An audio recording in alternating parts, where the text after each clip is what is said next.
غدیر خم کا وہ موقع آیا جب سرکار حج سے فارغ ہوئے۔ غدیر خم ایک علاقہ ہے، جب حج سے لوٹ رہے تھے سرکار، آخری اور پہلا حج، پہلا اور آخری حج، غدیر خم کے مقام پہ آپ رکتے ہیں وہاں پر، اور رکنے کے بعد آپ نے اعلان کیا کہ علی کہاں ہے، علی کو بلایا۔ اس کی تفصیلات بہت لمبی ہے، اتنا وقت نہیں ہمارے پاس۔ سرکار اونٹ کے پالان پر تشریف لاتے ہیں، علی کو بلایا، علی کو اپنے بازو لیا، مولا علی کا ہاتھ اپنے ہاتھ میں لیا، اور تمام صحابہ کو مخاطب کر کے کہا، ابن ماجہ کے الفاظ ہے کہ صحابہ سے کہا، یہ بتاؤ کیا میں تمہاری جان و مال پہ تم سے زیادہ حق نہیں رکھتا ہوں؟ صحابہ نے کہا، یا رسول اللہ، بے شک آپ ہماری جان و مال پہ ہم سے زیادہ آپ حق رکھتے ہیں، کیا میں تمہاری جان سے زیادہ تم سے قریب نہیں ہوں؟ ہاں یا رسول اللہ، آپ ہماری جانوں سے زیادہ، آپ ہماری جانوں پر مالک ہیں۔ من کنت مولا فعلی مولا، کافر سن لو، جس کا میں مولا علی بھی اس کا مولا، جس کا میں سردار علی اس کا سردار، جس کا میں مددگار علی اس کا مددگار، جس کا میں حاجت روا علی بھی اس کا حاجت روا۔ جب اعلان کیا، بڑی تعداد تھی صاحب، حج سے لوٹے تھے صاحب، حضرت عمر سب سے آگے بڑھے، حضرت علی کو گلے لگایا، گلے مل کے کہتے ہیں، علی مبارک ہو، اللہ کے رسول نے وہ انعام دیا کہ صبح ہو تو تم مسلمانوں کے مولا ہو، رات ہو تو تم مسلمانوں کے مولا ہو۔ اچھا، اس حدیث کے بارے میں یہاں کچھ علمی بات کرنا چاہ رہا ہوں، بڑی، اگر آپ سنیں، لیکن میں چاہتا ہوں کہ ایسا مزاج بنے ہمارے یہاں بھی، قصے کہانیاں تو ہوتی ہی رہتی ہے لیکن علمی باتیں بھی ہو۔ یہ حدیث جو ہے، من کنت مولا فعلی مولا، اس پر اعتراض کیا ابن تیمیہ نے، اس حدیث پر۔ اس پر میری ایک مستقل تقریر بھی نیٹ پہ ڈلی ہوئی ہے، میں اس میں سے کچھ باتیں آج یہاں آپ کے سامنے پیش کر رہا ہوں، نیٹ پہ ڈلی ہوئی ہے حالانکہ۔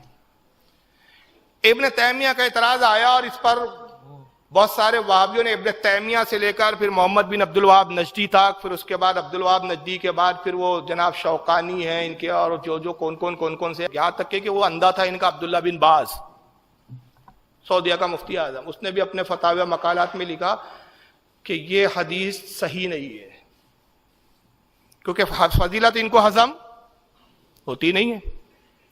اور ابن تیمیہ کے ہی سارے جملوں کو انہوں نے راگ الاپا، ابن تیمیہ نے کتاب لکھی، تیمیہ اس حدیث کے بارے میں کہتا ہے کہ ترمذی کے علاوہ اس حدیث کو کسی اہم کتاب میں نہیں لکھا گیا، اور امام بخاری نے اس حدیث پر طعن کیا ہے، یہ ابن تیمیہ کا کہنا ہے، یعنی امام بخاری نے اس حدیث کو ایکسپٹ نہیں کیا، قبول نہیں کیا، اس حدیث کا انہوں نے طعن کیا، یعنی اس کو طنز کیا اس حدیث پر کہ صحیح نہیں ہے۔ لہذا جب امام بخاری جیسے محدث نے اس حدیث کو صحیح نہیں مانا، لہذا یہ حدیث کی کوئی اصل نہیں ہے۔ یہ ابن تیمیہ کا بہت بڑا جھوٹ ہے، اور اس جھوٹ کو آج تک غیر مقلد نام نہاد اہل حدیث دھوتے آ رہے ہیں، اور اس حدیث کو صحیح نہیں مانتے ہو، اور اس پہ بڑے تبصرے کرتے ہیں، مذاق اڑاتے ہیں، معاذ اللہ، اس کے کچھ ویڈیوز بھی ہیں۔ میں یہاں پر ابن تیمیہ کی جہالت اور اس کے جھوٹ کے 7 جوابات دے رہا ہوں، اور وہ جوابات میں اس حدیث کی فضیلت آپ کو پتہ چلے گی، انہی جوابات میں 7 جوابات ہے۔ پہلا یہ کہ امام بخاری نے اس حدیث پر طعن نہیں کیا، یہ سب سے پہلا جھوٹ بولا ابن تیمیہ نے، کہتا ہے کہ امام بخاری نے اس کو طعن کیا، یعنی اس کو غلط اور جھوٹی حدیث کہا، امام بخاری نے نہیں کہا، بلکہ امام بخاری نے اپنی کتاب ہے ان کی التاریخ الکبیر، جو 17 جلدوں میں ہے، اس کی جلد نمبر 1 صفحہ 240 اور 275 پر 3 راوی ہے اس حدیث کے، جس میں سے ایک ہے اسماعیل نشید عامری، ایک ہے سہم بن حسین اسدی، ایک ہے عثمان بن عاصم، ان 3 راوی کو ضعیف قرار دیا، اور وہ ایک سند میں ہے۔ پھر امام بخاری کہتے ہیں کہ یہ حدیث صرف ایک سند سے نہیں آئی ہے، اور بھی سند سے آئی ہے، جن سندوں میں یہ 3 راوی ہے وہ سند ضعیف ہے، لیکن جن سندوں میں یہ 3 راوی نہیں وہ سند مستحکم میں مضبوط ہے۔ تو 3 راوی پر کیا، تو جس کو صحیح کہا وہ چھوڑ دیا، جس کو ضعیف کہا اس کو لے لیا ابن تیمیہ نے۔ تو پہلی تو علمی خیانت اس نے یہ کہ پہلا جواب ہے۔ اب دوسرا جواب آپ سنیں گے اس حدیث کے بارے میں تو چونک جائیں گے، یہ واحد وہ حدیث ہے جس کو سننے والے 50,000 کم و بیش صحابہ اکرام ہیں۔ وجہ کیا ہے؟ سرکار حج سے فارغ ہوئے، غدیر خم کے مقام پر آئے، تو جو کچھ مکہ کے صحابہ تھے مکہ میں ٹھہر گئے، جو کچھ آس پاس کے صحابہ تھے وہ آس پاس کے گاؤں میں چلے گئے۔ جس وقت رسول اللہ حرم میں خانہ کعبہ میں حجۃ الوداع کے موقع پہ آخری طواف فرما رہے تھے، خطبہ ارشاد فرما رہے تھے، 1,24,000 صحابہ اکرام تھے۔ اب 1,24,000 میں سے اگر یہ بھی ہم مان لیں کہ آدھے صحابہ چلے گئے، تو تب بھی کم سے کم موٹا موٹا آپ 60 70 75 ہزار تو تھے, 65 ہزار تو تھے, چلو 60 بھی مت پکڑو 65 بھی پکڑو, تو کم از کم 50 ہزار صحابہ تھے جو غدیر خم میں اس حدیث کو رسول اللہ کی دہن مبارک زبان مبارک سے سن رہے تھے. اور دوسری اس کی خاصیت سنیں گے اس حدیث کی تو آپ خوش ہو جاؤں گے, اور عاشقوں کے لیے خوشی کی بات کہ اس حدیث کے 30 صحابہ راوی ہیں. کتنے صحابہ؟ یہ کمال نہیں ہے. ہو سکتا ہے کہ کوئی آپ کے پاس ایسی حدیث لائے جس کے 30 صحابہ 40 صحابہ بھی راوی مل جائے. اب جو میں بتا رہا ہوں وہ ہے کمال. یہ ایک واحد ایسی حدیث ہے جس کے 30 صحابہ ہی نہیں, یہ 30 میں 10 عشرہ مبشرہ ہے. یہ ہے اس کی خاصیت. اس 30 میں وہ 10 صحابہ کون ہیں؟ عشرہ مبشرہ, جن کی جنت کی بشارت رسول اللہ نے دنیا میں دے دی. چوتھی خصوصیات اس حدیث کی یہ ہے کہ اس حدیث یہ واحد دنیا اسلام کی تاریخ اسلام کی رسول اللہ کی واحد حدیث ہے جس پر حضور کی 9 ازواج محترمہ جس کی راویہ اور اس کی گواہ ہے. کسی حدیث پر 9 بیویاں حضور کی جمع نہیں ہوئی ہے سوائے اس حدیث کی. اور 5ویں خصوصیات یہ ہے کہ 86 تابعین نے اس کو مختلف طرق سے روایت کیا ہے. کتنے تابعین نے اس کو روایت کیا؟ 86. یہ وہ حدیث کی خاصیت. اور چھٹی اس کی خاصیت یہ ہے کہ 360 محدثین نے اپنی حدیث کی کتابوں میں اس کو نقل کیا. 360. اور 7ویں اس کی خصوصیات یہ ہے کہ ابن تیمیہ نے جو بکواس کی کہ کہا اس کو ترمذی کے علاوہ کسی معتبر کتاب میں حدیث آئی نہیں, تو یہ ایک نمبر کا جاہل تھا وہ, کیونکہ یہ ترمذی بھی نہیں, اس کے علاوہ بہت ساری مستند معتمد کتابوں میں آئی ہے. جیسے ترمذی میں تو یہ حدیث آئی ہے 1713, امام نسائی نے بھی اس کو لکھا ہے الخصائص امیر المومنین علی بن ابی طالب صفحہ 32 پر. امام عبدالرزاق نے بھی لکھا ہے جو امام بخاری امام مسلم کے استاد ہیں. انہوں نے المصنف میں لایا حدیث نمبر 2088 کے تحت. امام ابن ابی شیبہ نے بھی لکھا, یہ بھی امام بخاری امام مسلم اور امام ابو داؤد کے استاد ہیں. انہوں نے بھی اپنی المصنف میں لکھا حدیث نمبر 32072 کے تحت. امام حاکم نے بھی اس کو اپنی المستدرک میں نقل کیا حدیث نمبر 4660 کے تحت. امام طبرانی نے بھی اس کو لکھا معجم الکبیر حدیث نمبر 12593 کے تحت. امام ابن ابی عاصم نے لکھا سنہ میں حدیث نمبر 1359 کے تحت. خطیب بغدادی نے تاریخ بغداد میں لکھا جلد 12 صفحہ 343. ابن کثیر جو خود ابن تیمیہ کا شاگرد ہے, ابن کثیر حافظ ابن کثیر نے بھی البدایہ والنہایہ جلد 5 صفحہ 457 پہ لکھا.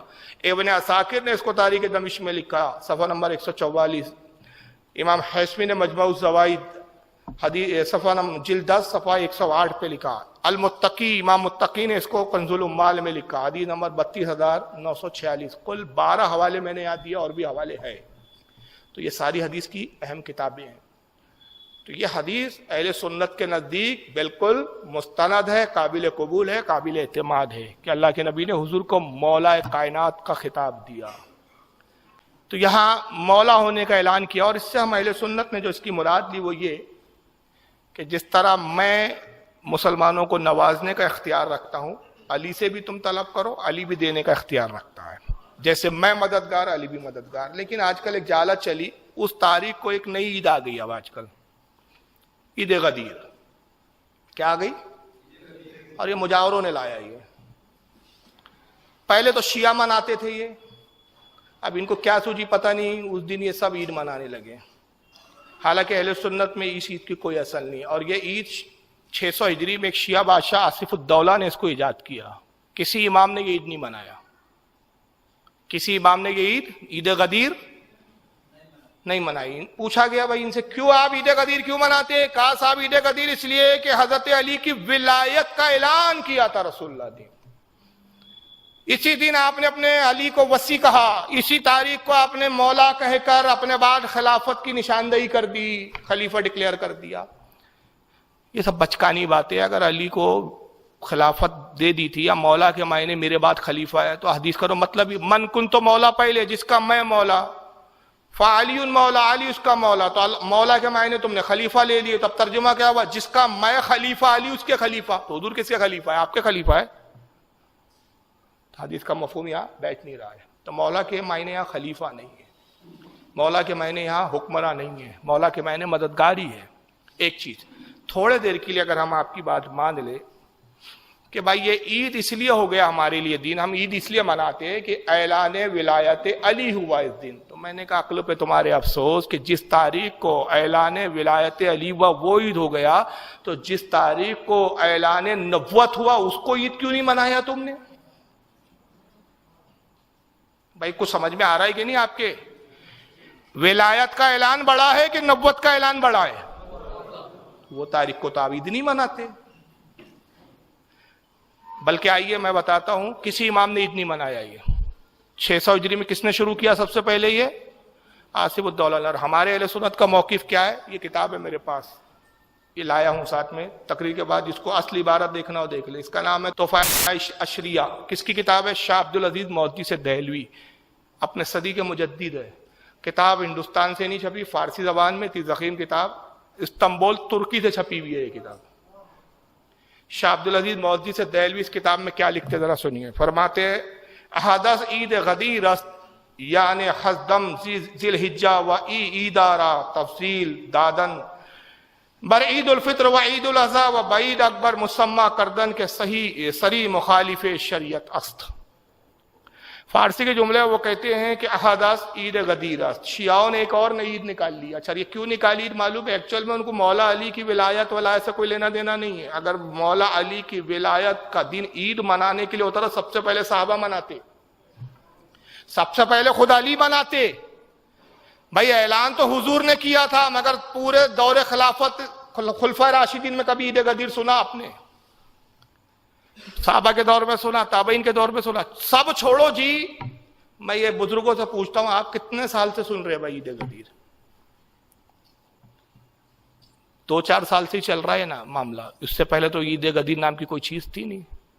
کسی ہمارے امام نے نہیں منایا، اور منایا ہوتا تو ہماری کتابیں اس کی فضیلتوں سے بھری پڑی ہوتی تھی. بلکہ ہمارے امام علماء کیا کہہ رہے ہیں؟ اپنے وقت کا مجدد شاہ عبدالعزیز محدث دہلوی کیا کہہ رہا ہے؟ احدث عید غدیر است. اسی طرح شیعوں کی ایجادوں میں ایک ایجاد عید غدیر ہے، اور یہ 18 ذی الحجہ کو منائی جاتی ہے، یعنی ازدم ذی الحجہ. اور وجہ کیا ہے کہ 18 تاریخ کو ہی عثمان غنی کی شہادت ہوئی. تو یہ وقتوں نے کیا کیا؟ عثمان غنی کی شہادت کی خوشی منانے کے لیے عید غدیر کے نام سے وہ چیز کو رائج کر دیا. اصل میں عید غدیر مقصد نہیں ہے، عثمان غنی کی شہادت کا جشن منانا مقصد، کیونکہ عثمان سے دشمنی ہے. تو کہتے 18 ذی الحجہ کوئی نے یہ چیز ایجاد کر دی. وَعِیدارا تفضیل دادن بر عید الفطر و عید الاضحیٰ. کہتے یہ رافضی لوگ، شیعہ لوگ اس عید کو عید الفطر اور عید الاضحیٰ سے بھی زیادہ افضل مانتے ہیں، بلکہ یہ تو شریعت کے صریح کھلے طور پر مخالف ہے. شاہ عبدالعزیز اس عید کو شریعت کی مخالفت بتا رہا ہے، اور آج کے مجاور بول رہے کہ نہیں صاحب ولایت علی کا جشن ہم منائیں گے. تو تمہاری مانے کہ ہم محدث کی مانے، تمہاری مانے کہ مجدد کی مانے. تو یاد رکھیے ہمیں اپنے بزرگوں کے نقش قدم پہ چلنا ہے، آج کے جاہلوں کے نقش قدم پر ہم کو نہیں چلنا ہے. کہ بزرگوں کے نقش قدم پر چلنے میں نجات ہے.